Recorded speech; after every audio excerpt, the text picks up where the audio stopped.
Ya, Bismillahirrahmanirrahim. Assalamualaikum warahmatullahi wabarakatuh.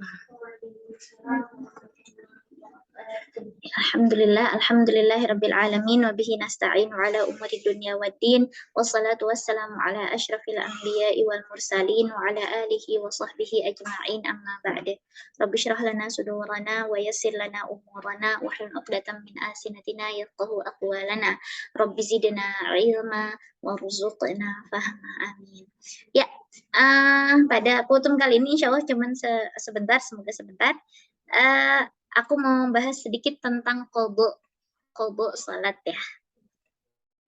Ini ya sedikit aja, mungkin pernah terjadi di keseharian kita, ya makanya karena ini juga akhirnya pernah terjadi di aku, makanya akhirnya aku cari tentang hal ini. Jadi pertama kita membahasakan dulu tentang qadha. Qadha itu kan mengerjakan yang wajib setelah waktunya gitu ya. Pokoknya ingin mengerjakan sesuatu setelah waktunya itu berakhir. Itu tuh qadha. Adapun berarti qadha salat, berarti kan mengerjakan salat yang sudah berlalu waktunya dan salatnya itu belum dikerjakan, kan sebagaimana puasa. Nah, di dalam hadis yang diriwayatkan oleh salah seorang istri Rasulullah Shallallahu Alaihi Wasallam, Aisyah radhiyallahu anha, disebutkan di situ dari Muadzah berkata, aku bertanya kepada Aisyah, mengapa wanita haid wajib mengqadha puasa dan tidak wajib mengqadha salat? Aisyah bertanya, apakah kamu wanita haruriyah? Aku menjawab, aku bukan haruriyah, tetapi uh, tetapi aku bertanya.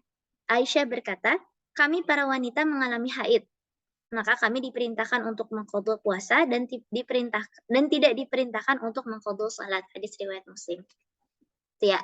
Jadi sebagaimana memang yang kita tahu, puasa mau gimana pun juga memang ada perintahnya ketika akhirnya kita haid, maka puasanya itu kita ganti dengan qadha puasa. Adapun salat ketika kita haid, maka salat itu tidak diqadha. Itu ya. Jadi inti hadis itu tadi gitu. Jadi ketika haid puasa haid terus diqadha, tapi kalau salat nggak diqadha. Tapi hadis ini hadis ini tidak menafikan adanya qadha ketika adanya qadha salat. Jadi maksudnya hadis ini adalah qadha salat itu tidak dilakukan ketika haid. Gitu ya. Maksudnya ketika kita haid ya berarti nggak qadha salat. Tapi bukan berarti qadha salat itu nggak ada sama sekali. Qadha salat itu tetap ada kalau misalnya salatnya luput untuk dikerjakan. Misal, kalau misalnya kayak ketiduran, terus habis itu pas bangun-bangun lewat dari waktunya. Tuh, terus kayak muntah, pingsan, sakit gitu ya, akhirnya sampai kayak kita meninggalkan waktu salat itu. Nah, maka di situ kayak lupa gitu ya, atau bahkan lupa gitu. Maka kapan kita mengerjakan waktu qadhanya? Ya ketika kita ingat. Gitu ya. Jadi ketika lupa ya udah ketika kita ingat, kalau misalnya lupa nih, terus habis itu pas waktu ingatnya, sekalipun ingat itu kayak besokannya gitu, kemarin belum salat Isya misalnya gitu, terus akhirnya pada saat itu segera dilakukan salat. Nah, itu namanya salat qadha. Atau kayak pas waktu ketiduran atau kayak pingsan gitu ya, pingsan seharian, maka pas bangun-bangun Isya misalnya, maka saat itu pula akhirnya kita mengerjakan salat dari subuh, zuhur, asar, maghrib, ya berarti ke Isyanya itu. Tuh. Walaupun itu masih berbeda-beda pendapat, apakah akhirnya harus berurutan gitu dari yang subuh, zuhur, asar gitu kan, gimana kalau misalnya pingsannya itu sama 2 hari atau enggak 3 hari, itu kan sangat memberatkan sekali untuk dilakukan subuh gitu ya.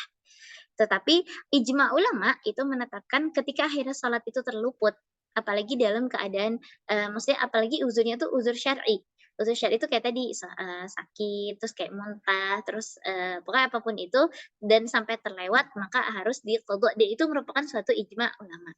Justru malah yang berbeda pendapat apakah ketika kita melewatkan waktu sholat tapi karena males misalnya atau karena ya pokoknya kayak karena lalai gitu ya akhirnya jadi sampai melewatkan waktu sholat apakah diqadha apa enggak gitu ya. Di sini kebanyakan nah di sini kebanyakan jumhur ulama itu, nah, jumhur ulama mengatakan tetap ada qadha bagi salat yang ditinggalkan dengan sengaja. Tapi, sebagian ulama yang lainnya berpendapat bahwa tidak wajib qadha bagi orang yang meninggalkan salat dengan sengaja. Karena dia telah terjatuh dalam dosa besar gitu kan, jadi dia harusnya bertobat. Cuman, ini berhati-hati lebih baik sih ya, gitu. Jadi ketika setelah bertobat terus dan lain-lain, maka akhirnya lebih baik, dikerjakan kembali tuh qadha qadha salat, tuh. Adapun Ibnu Hazm mengatakan, orang yang meninggalkan salat dengan sengaja sampai keluar waktunya, maka tidak ada qadha baginya selamanya. Gitu, itu pendapat Ibnu Hazm. Nah, ada satu kasus nih. Jadi, misalnya kita mendapati suatu waktu zuhur udah lewat. Misalnya dari lewat waktu zuhur, nah kita mau sholat sekitar jam 1-an, terus disitulah akhirnya datang bulan gitu ya. Jadi maksudnya datang haid. Nah, apakah sholatnya tetap diqodho apa enggak? Nah, sedangkan kan kita ada jeda waktu sebenarnya bisa untuk mengerjakan sholat zuhur gitu. Tapi di situ ketika kita mau ngerjain sholat zuhur, malah datang haid. Tapi itu udah waktunya udah lewat gitu ya dari maksudnya, zuhurnya tuh udah masuk dulu baru akhirnya kita haid. Maka apakah sholatnya diqodho? Gitu. Nah di sini, mmm, jumhur ulama di sini oh ya entar dulu, sebelumnya ada hadis dari Abu Hurairah radhiyallahu anhu. Nah, di sini Rasulullah Shallallahu alaihi wasallam bersabda, "Barang siapa yang mengerjakan satu rakaat salat subuh sebelum matahari terbit, maka ia telah mendapatkan salat subuh. Dan barang siapa yang mengerjakan satu rakaat salat asar sebelum matahari terbenam, maka ia telah mendapatkan salat asar." Jadi, intinya di sini waktu salat didapati dengan mendapatkan satu rakaat. Jadi kalaupun akhirnya kita bangun mepet-mepet waktunya itu udah mau akhir, tapi masih tetap dapat satu rakaat salat, maka itu salatnya berarti dianggap telah mengerjakan salat. Itu ya, itu. Adapun kasus yang tadi berarti kan sebenarnya kita masih tetap bisa mengerjakan sholat di waktu yang senggang itu sebelum sebelum datang haid.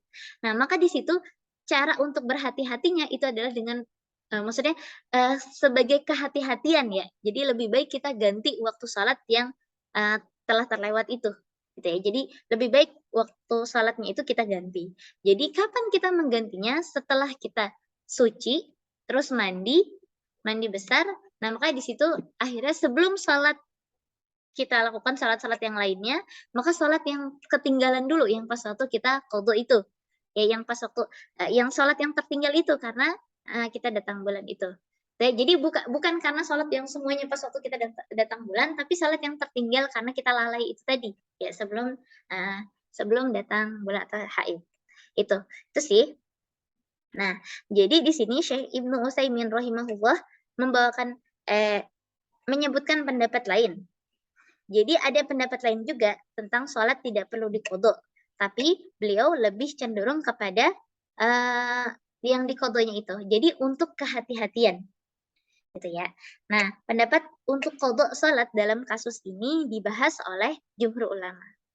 Ya, jadi segera mungkin di situ karena dalilnya itu yang, falyusalliha idza dzakaraha atau hendaklah ia sholat ketika ia ingat, tuh. Oke, sampai di sini dulu. Nah, mohon maaf lama ininya, ya. Mungkin sampai di sini dulu pembahasan tentang qadha salat.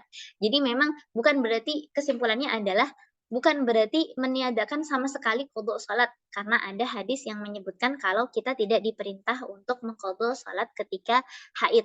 Itu memang iya, itu kan. Jadi ketika akhirnya haid, itu nggak perlu maksudnya, salatnya nggak perlu diqadha gitu kan, atau ketika akhirnya orang kafir terus masuk Islam, apa yang sudah dia maksudnya ketika masa-masa dia kafirnya itu sholatnya nggak perlu diqadha gitu ya.